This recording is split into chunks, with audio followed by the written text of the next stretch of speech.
Assalamualaikum warahmatullahi wabarakatuh. Kami dari kelompok karya tulis ilmiah dengan judul Pandemi COVID-19, Tubuh Terkurung Perekonomian Mati yang beranggotakan Mardia Yanti, Umbar Reksa, dan saya sendiri Ahadiah Mutiara Dewi sebagai perwakilan kelompok akan mempresentasikan karya tulis ilmiah kami. Latar belakang.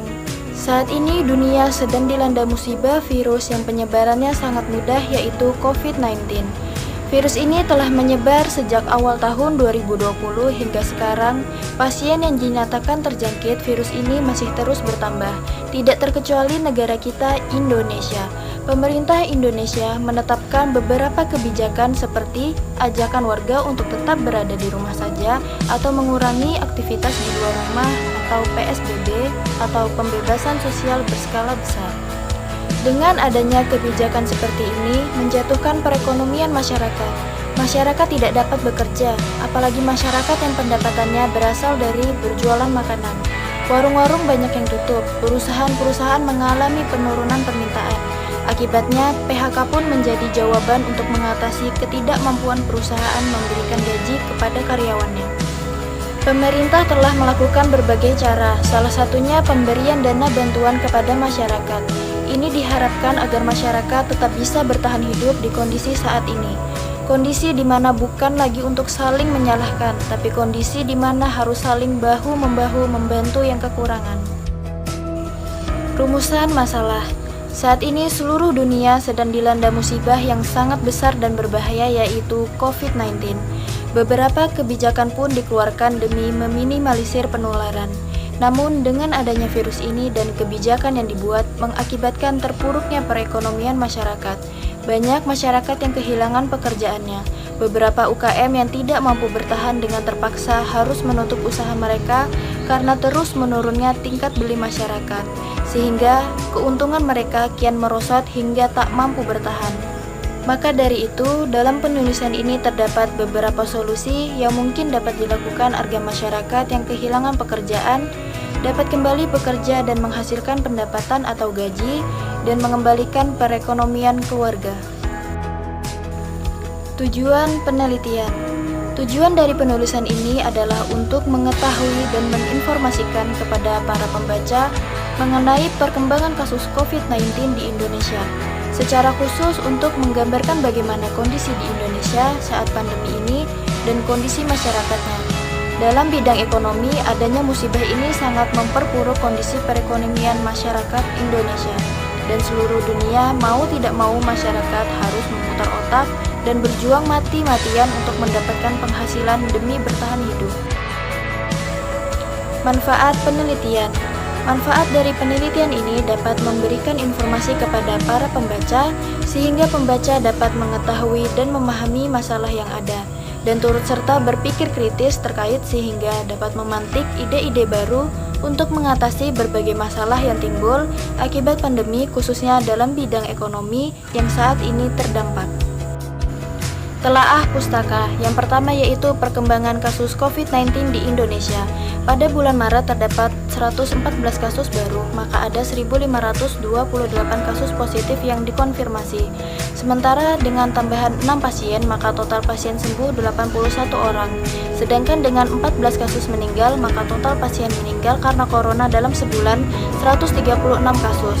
Sampai bulan April 2020 berakhir, Indonesia mencatatkan total kasus positif COVID-19 sebanyak 10.118 kasus dan telah melakukan tes sebanyak 72.351 kali. Hingga 9 September, total kasus positif COVID-19 telah mencapai 203.342. Total pasien sembuh mencapai 145.200 dan total pasien meninggal dunia menjadi 8.336. Yang kedua yaitu perekonomian saat pandemi COVID-19. Di awal-awal pandemi, banyak sekali perusahaan yang melakukan PHK kepada karyawannya. Hal ini disebabkan karena menurunnya permintaan yang signifikan sehingga perusahaan tidak dapat memberikan gaji kepada karyawannya. Akibatnya hal ini menambah angka pengangguran di Indonesia. Pemerintah telah melakukan berbagai cara, salah satunya pemberian dana bantuan kepada masyarakat. Dana bantuan ini belum pasti hingga kapan. Jika masyarakat tidak bijak dalam menggunakannya, maka perekonomian tetap akan terpuruk. Metode penelitian. Penelitian ini menggunakan metode kualitatif. Metode penelitian kualitatif adalah penelitian yang digunakan untuk meneliti pada kondisi objek ilmiah, di mana peneliti merupakan instrumen kunci.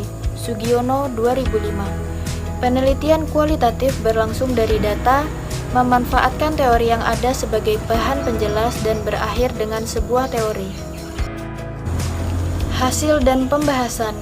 Perekonomian yang terus krisis membuat masyarakat terus memutar otak bagaimana caranya untuk mendapatkan penghasilan di tengah pandemi ini. Jangan sampai tingkat kejahatan meningkat akibat hal ini. Di kondisi saat ini juga menuntut semua orang mengerti bagaimana cara penggunaan teknologi dan internet. Hal ini disebabkan adanya kebijakan untuk tetap di rumah saja atau PSBB, sehingga mengubah sistem dari yang biasanya dilakukan tatap muka, kini menjadi sistem daring. Pandemi menyebabkan banyak masyarakat yang mengalami PHK. Akhirnya masyarakat bingung harus mendapatkan penghasilan dari mana. Bantuan dana dari pemerintah tidak tahu hingga kapan. Bantuan dana ini diharapkan agar masyarakat menggunakannya dengan bijak. Solusi untuk mengatasi perekonomian masyarakat ini bisa dengan pemberian sosialisasi dan program pelatihan kerja kepada masyarakat mengenai penjualan online atau bisnis secara online. Pemerintah dapat meminta bantuan kepada bisnis-bisnis online terkemuka di Indonesia untuk membantu masyarakat. Seperti yang kita semua tahu bahwa tidak semua masyarakat dapat mengakses internet atau menggunakan teknologi.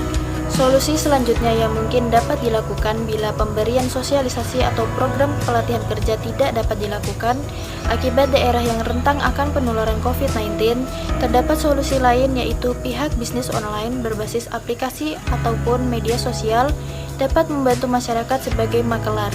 Pihak ini membantu masyarakat yang ingin menjual dagangannya tetapi tidak mampu mengakses internet atau menggunakan teknologi, maka bisa terbantu.